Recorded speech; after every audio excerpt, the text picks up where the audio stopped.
Hi guys! Welcome back to my YouTube channel. Hi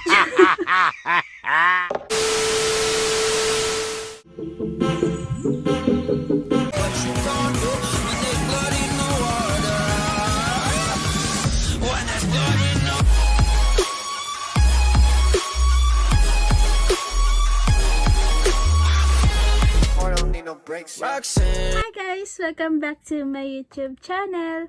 So for today's vlog, this is my first ever vlog talaga. I don't know how to vlog pero so I will introduce myself kasi bago pa ako dito sa YouTube industry. So yun. So let's start it. So let's start.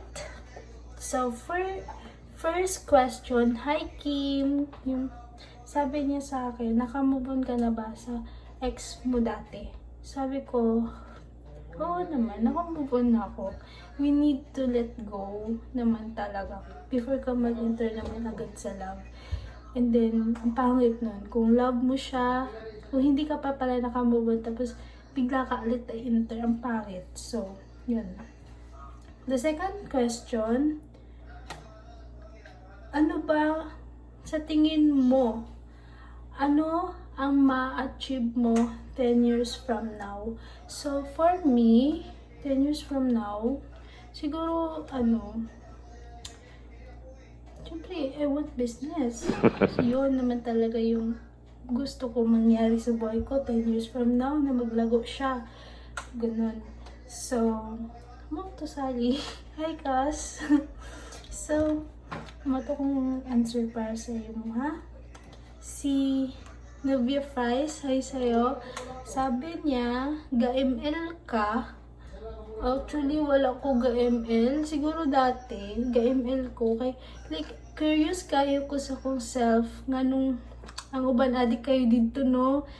So, nangutana siya kung nag-ML ko. So, wala ko ga-ML ate. Sorry. So, the third, kapilan na to? Ka-fourth question is, kay Christine, kailan ba ako naging masaya? Siguro yung, yung dumating siya. Chokes! Dumating siya. Ciao. Sabi mo yeah.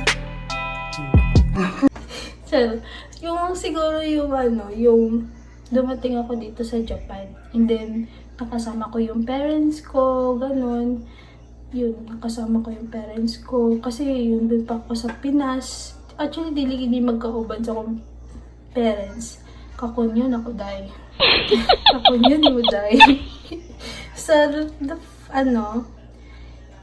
the next question is Kyla D. De Vera. Hi sa'yo. So, how many ex do you have? Actually, for me, wala man kayo ko nadaghan na ex. Siguro mga upat lang. Upat lang. Joke. Siguro mga 5, ganun. Isa lang yung nawala sa 4. Oo. 5 ha. Galing ko, shucks. So, ano to siya? Si Kailin pala. The next question is Kailin. Hi sa'yo, gang. So, nag-eskwela pa ka dati. So, wala ko ga-eskwela day, gang. Nag-work ko, nag-work ko, factory worker. Yun, nag-work ako dito sa Japan. Hindi po ako nag-aaral. Yun. Para ma-achieve na ko akong goals. Diba? Siyempre, kahit naman sino, kung gusto mo talagang ma-achieve yun. Gusto ko naman mag-aral, pero parang kasi siguro maybe next year or how many years bago ako mag-aral ulit. Basta, pero sa akin nga, gusto ko talaga mag-aral. Gusto ko rin mag-work. So, dito ako. So, next question. Yan ang attractive kay Kaug Humble.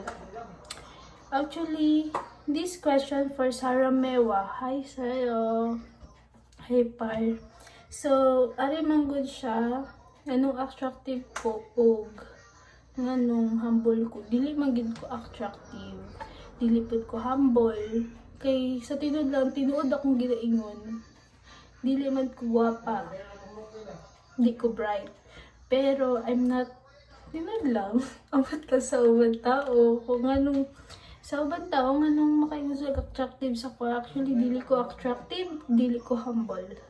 Sa next question, kay ano to siya, ano daw favorite color ko? So favorite color ko is pink, yun, and yun lang, pink and black. Kung dalawa, kung papiliin ako sa dalawa, pink talaga ako kasi girly ako eh. Girly masyado. So guys, kung meron kayong requested video or requested na meron kayong mga gustong ipapagawa sa akin, so please comment down below, and then don't forget to like, subscribe, and then click the bell button. And thank you guys for watching. So see you next vlog.